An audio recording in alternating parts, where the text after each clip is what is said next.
ఇక మనం 11ంటికి స్టార్ట్ చేస్తున్నామంటే ప్రిపరేషన్ వర్క్ అయితే చాలా ఉంటుంది. చికెన్ వండుకోవాలి, తర్వాత చట్నీకి రెడీ చేసుకోవాలి, పప్పుకి తర్వాత ఆర్డర్ వచ్చినప్పుడే పప్పు వండుతా. ఫస్ట్ అయితే వండి పెట్టుకోను. ఇదైతే క్యాబేజీ పచ్చడి చేద్దాం అనుకుంటున్నా. తర్వాత ఇలా బీట్రూట్ కోసుకున్నా. ఇవి ఏం చేయాలంటే ఉడకబెట్టి పెట్టుకుంటా. ఆర్డర్ రాగానే కొంచెం ఫ్రై చేసేయచ్చు. కొబ్బరి వేసి ఫ్రై చేస్తే బాగుంటుంది బీట్రూట్. అది మా పిల్లలకు చాలా ఇష్టం ఈ కర్రీ. అందరూ బీట్రూట్ అనగానే అమ్మో అంటున్నారు, బెదిరిపోతున్నారు. కానీ ఐరన్ ఉంటుంది అసలు. బీట్రూట్ బ్లడ్ పడుతుంది, బాగా తినాలి. మా పిల్లలకైతే చాలా ఇష్టం. మా చిన్న ఆయనకి అసలు గిరాకీ అయితే గిరాకీకి వేస్తా, లేదంటే మేమే తింటాం. మా చిన్నకి ఇష్టం బాగా. పచ్చి కొబ్బరి వేసుకుని ఫ్రై చేసుకుంటే చాలా బాగుంటుంది.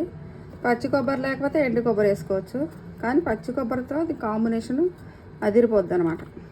అల్లం వెల్లుల్లిపై గరం మసాలా వేసుకోవాలి ఖచ్చితంగా, లేదంటే ఇది స్వీట్నెస్ ఉంటుంది, లేదంటే ఒక రకమైన వాసన వస్తుంది ఒక్కోసారి, అదంతా పోతుంది అనమాట. ఇవి కోసేసుకుని ఉడకబెట్టుకుని పెట్టుకుంటా. తర్వాత తేలిగ్గా ఉడికే కాయగూరలు తెచ్చి పెట్టుకుంటున్నా.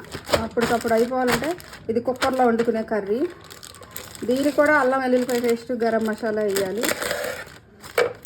నేను ఎక్కువ ఇలా కూరగాయల మార్కెట్ ఎట్లాగంటే ఆన్లైన్లోనే ఎక్కువ ఆర్డర్ చేస్తా. ఇవి కొంచెం పండుకాయలు తీసేస్తే గింజలు తీసుకోవచ్చు, గింజలు వేసుకోవచ్చు, తినడానికి కూడా బాగుంటాయి. ఇది తీసేసి చూడండి ఇంత ఫ్రెష్ ఉంది. అసలు ఇందులో రొయ్యలు వేసుకుంటే బాగుంటాయి. చూస్తా, రొయ్యలు తెచ్చి రేపు రొయ్యలు వేసి వండుతాం మా అబ్బాయికి. లేదు అంటే మీల్స్ గిరాకీ ఎక్కువ వచ్చిందంటే గబగబా అయిపోతుంది కాబట్టి ఇది వండేస్తాం. గబగబా అయిపోయే కర్రీల్లో క్యాబేజ్ ఒకటి, ఇదొకటి, ఆలు ఫ్రైలు ఒకటి, ఇంకా కొన్ని రకాలు ఉన్నాయి తేలిగ్గా అయిపోయాయి. ఈ దొండకాయ ఫ్రైలు, బెండకాయ ఫ్రైలు చాలా టైం తీసుకుంటాయి. ఇలా అన్ని ప్రిపరేషన్ వర్క్ చాలా ఉంటుంది అనమాట.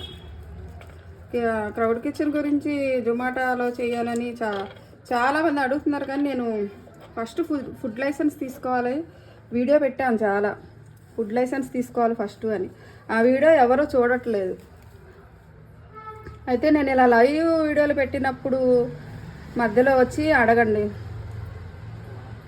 చెప్తా ఉంటాను. ప్రత్యేకంగా లైవ్ పెట్టుకోవాలంటే టైం కుదరలే. మొన్న పెడదాం అనుకున్నాను కానీ టైం కుదరట్లేదు. అదే టైంకి ఆర్డర్ వచ్చింది అనుకో, అది వదిలేసేసి రావాల్సి వస్తుంది.